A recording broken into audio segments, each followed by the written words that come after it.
have decided to pick Plasticized documentary as it touched my heart the most. For me, ocean waste is the topic that people should be concerned in this very moment. Well, I was so impressed by these people's determination for ocean.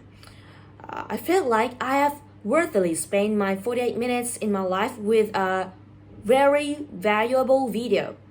This group of people called Five Gyra Organization had to take a risky adventure on the ocean for 4,000 miles plus, picking samples of plastic waste in the ocean for further research.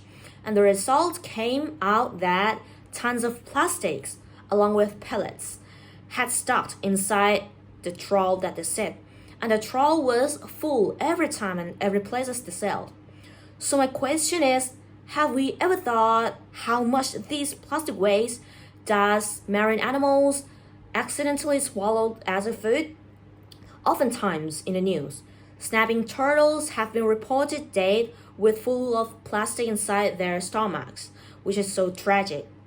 Some people mistakenly believe that biodegradable plastics can be decomposed in the water. So I have searched for more detail about this point in the Guardian website.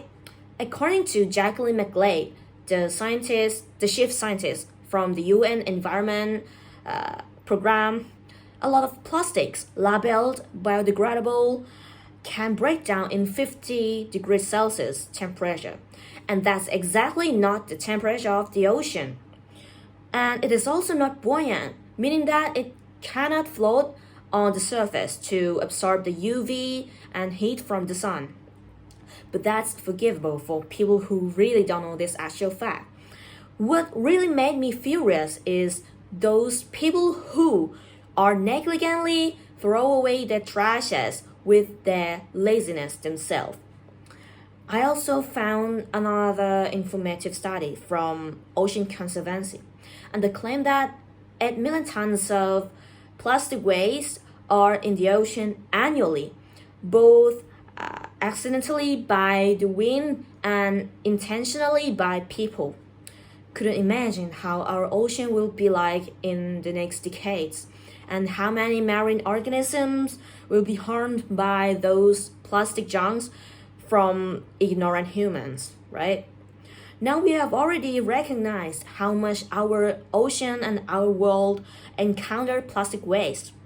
Nevertheless, I still hope that if we do something even now, little by little, and so simple, such as using tote bags instead of plastic ones. Yeah, my family also do this for 4 years now. Taking tote bags whenever we go shopping, or choosing alternative straws like biodegradable ones or reusable stainless steel straws. But the most essential thing is to throw away trashes properly, making the ocean least affected by those waste.